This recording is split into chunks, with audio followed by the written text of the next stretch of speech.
Welcome to Bitter Reality Brewing. This is the top 10 tips, tricks, recommendations, hacks, whatever you want to call them. Don't forget, like, subscribe, keep sharing. It's been huge and truly appreciated. Things are growing at a very fast pace and I'm trying to keep up and provide quality content and quality information. We're going to jump into the top 10, and I know I've been jumping right in and taking off and knocking it out, but I want to just kind of do a, what do you call it, PSA, I guess you want to call it. Right here, beautiful shirt. St. John's hops. I was driving home from my dad who lives south of Orlando, and my wife noticed a sign and it said hops for sale. And I'm like, in Florida? St. John's hops. They're just northwest of Orlando. So if you're down in Disney World, it's just straight up and a little over to the west, just south of the Ocala National Forest.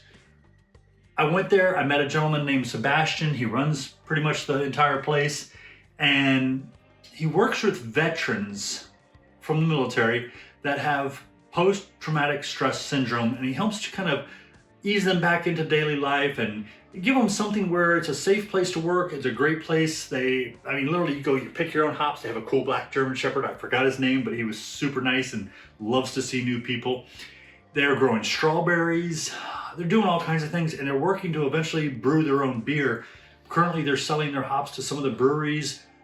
The hops have a little higher cost because, of course, it's a very small operation. They are doing something that is a very positive thing, and they're working to keep moving forward and growing. And honestly, I've tried growing hops here in Florida. I suck at growing things. I got pepper plants. They don't need a lot of, tender love and care. I can grow cactus. I can grow a few things, hibiscus, umbrella plants, things that are easy. But they're growing hops, and they're doing amazing. They're way up there, and you can pick your own. It's cool. It's not something you can normally do in Florida. I know if you're all up in like Washington or Oregon, you're like, yeah, we do that all the time. That's something cool here in Jacksonville. It's not something you can normally do. So if you find yourself near Orlando or south of the Ocala National Forest, check out St. John's hops. See Sebastian. If it's not in season, you might have to do the strawberries, or you can just stop by, say hi.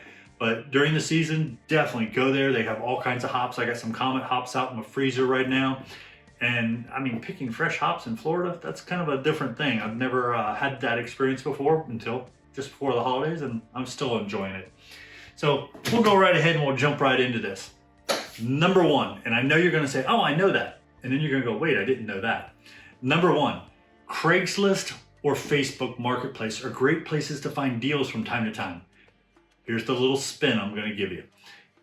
Don't look up homebrew. Don't look up beer. There's tons of us out there doing that every day, every morning.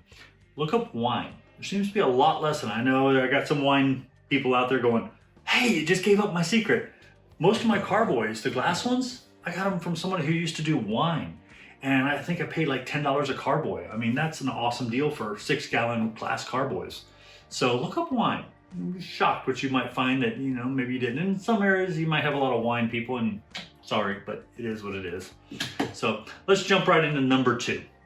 Double check your measurements. And I know I've told you this a million times. I've got my Brewing America. I've got my tilt hydrometers. I compare them, I check them. My temperatures, I've got an old point and shoot I love. I got a new Inkbird point and shoot. I'm always double checking my temperatures. I double check my gravities. I make sure that my systems are correct. And if I'm getting two different readings, I'm looking for a third. I want to verify which ones are the most accurate. And if I can calibrate or fix the ones that are off, great. If I can't, then I'm just not going to use it anymore. I did find out something recently with tilt. Since I'm always doing calibrations and verifying my calibrations, it remembers it as a history. So you can go in and clear that and start over, and I recommend that. That's something I learned recently. I had one that I just couldn't get a good reading, and I realized it was keeping a history. And I'm like, well, wait a minute. I cleared all that out, started over, and it was all good again. Number three, if your airlock or bubbler gets beer or crossing up in it, it's all nasty and everything, one of two things. First, take it off, put another one in that's all ready to go, it's clean, fresh, and go clean it. And I know a few of you watching right now are like, oh man, I only have one. Okay, if you only have one, if you have to, put something on top of it, I don't care, just something to keep air out of it. Spray it down with some Star Sand, whatever you need to do. Go clean it really well, put it back. and order some spares. As you can see, if they start getting a little cracked or funky, I'll just chuck them, but they're cheap. You keep them clean, you keep them ready, you have them, you're set. These things have been rocking and rolling, no major issues, but they need to be cleaned. So, and yes, these are some of the beers I've been fermenting that needs to be moved to a keg tomorrow. Didn't get time today. So let's go on to number 4, maintaining fermentation temperatures. I've talked about this until I'm blue in the face, but it wasn't in the top 10 on this. But something to be aware of is that when you're maintaining fermentation temperatures, if your ambient temperature is 72 Fahrenheit and this just got kicked off on fermenting, it might be 76, 78 degrees. You're gonna notice in every beer brewing I do, I mention at the bottom that I talk about wort temperature. I don't care about your ambient temperature, I care about the wort temperature because that's what the yeast cares about. If the yeast says 68 to 72 Fahrenheit, it doesn't mean ambient, it means wort temperature. So you gotta kind of focus on that, and that took me a little while too, and I'm not trying to pound a dead horse, but tells me what the temperature is of my wort, so I know, and I can adjust my fermenter, which is my big box that is an ambient temperature, to adjust to make sure that my wort temperature is adjusting. And it's going to take a little longer to adjust the wort temperature over the ambient temperature, but the ambient temperature does impact the wort temperature. And keeping with that, keep in mind, as it's slowing the fermentation, the temperature is going to drop. So you may have to raise your ambient temperature so it doesn't get too cold. It takes a little babying, even if you've got a great regulated system, unless you're monitoring that wort temperature and it's adjusting for that, which most people don't. I adjust for the ambient and check the wort temperature. So something to be aware of. And if your temperature is really high, yeah, it's gonna be just as important as keeping things clean. If you know you're cleaning before and after, don't waste your entire 5 or 6 gallons of wort. Make sure that you're watching that temperature, you're not getting off flavors. And if you do get some off flavors, a little aging might help. But let's say you got fossil fuels and you need to age it for 2 to 3 months to get rid of that, and it's an IPA. Yeah, that's not gonna work real well. So something to be aware of. Number 5, dry hopping can trigger additional fermentation. I've kind of hinted on this before, but this is something to be aware of. It's called hop creep. Hop creep, like you're creeping along and it's hops, yeah, hop creep. Hops contain enzymes, and I think most of us know that. We just don't always fully understand it. I don't fully understand all the hops. I don't even honestly think most scientists fully understand all the different enzymes and the impact they have on the beer or anything that they're used in. So keep in mind that some of those enzymes can actually break down non-fermentable sugars. Some hops are really guilty, some hops are moderately, and some hops really don't do much of an impact.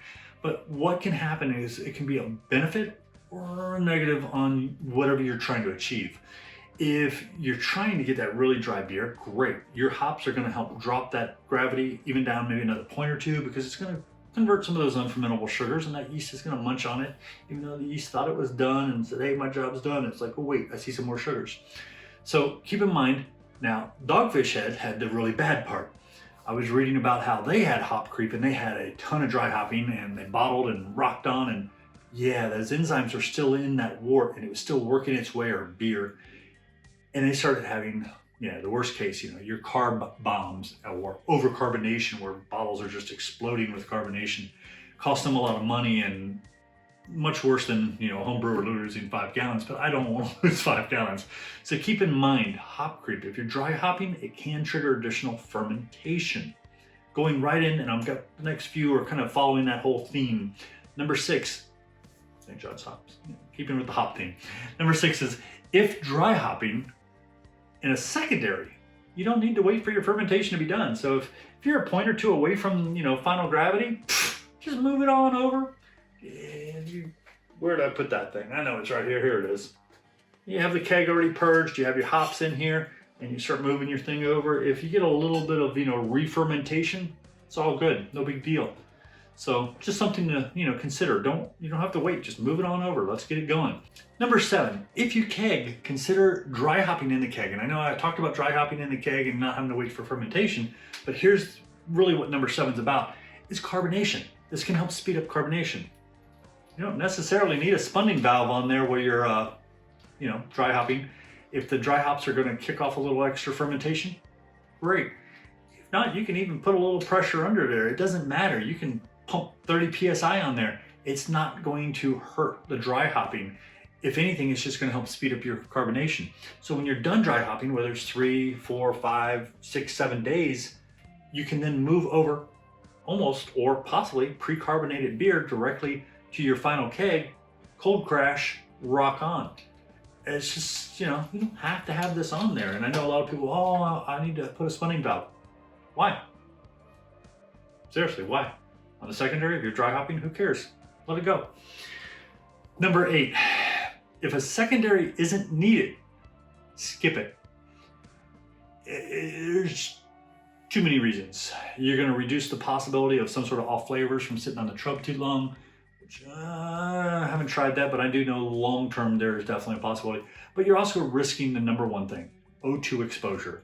So yeah, if you don't need a secondary, and you're not dry hopping or doing something else, skip it. Which leads us into number 9. Why would you use a secondary? Clarifying, aging, conditioning, which to me means clarifying, aging, dry hopping, wood exposure, which I don't even know where that is, but I have a bunch of spiral pieces of charred oak somewhere around here. So yeah, it's in here somewhere. I keep wanting to use it in a brew and I haven't done it yet, or other things like fruit. And keep in mind that, allowing that to sit in a secondary for a few days, a few weeks, whatever it may be, helps to blend that into suspension so you get those great flavors. And of course, you get it off the trub and you let some things kind of settle and age a little, and you avoid the whole autolysis or whatever, what I call AKA self-destruction of yeast, where it can give off funky flavors that you don't want. Number 10. This was something somebody asked me pretty recently, and I say recent, more like 3 or 4 weeks ago.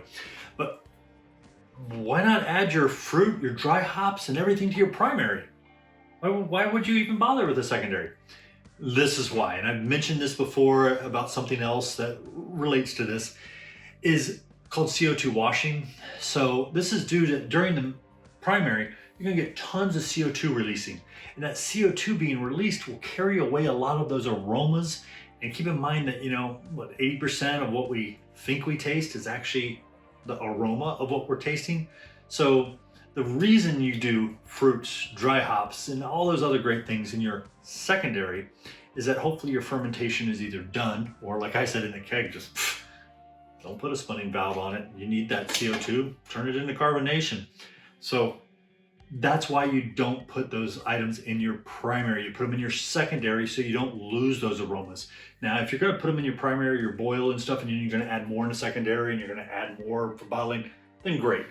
But keep in mind, you're probably gonna lose a lot of the aroma in the primary during the whole CO2 release. So that's just something to be aware of. So that's it. Don't forget, like I said, if you're down near Orlando, check out St. John's Hops. Sebastian's down there, definitely take care of you. They got lots of hops. Shirts come and go based on availability. It took me a little while to get mine. He hooked me up. And they've got strawberries going on too. So don't forget, like, subscribe, keep sharing. Thank you again for the support. Greatly appreciate it.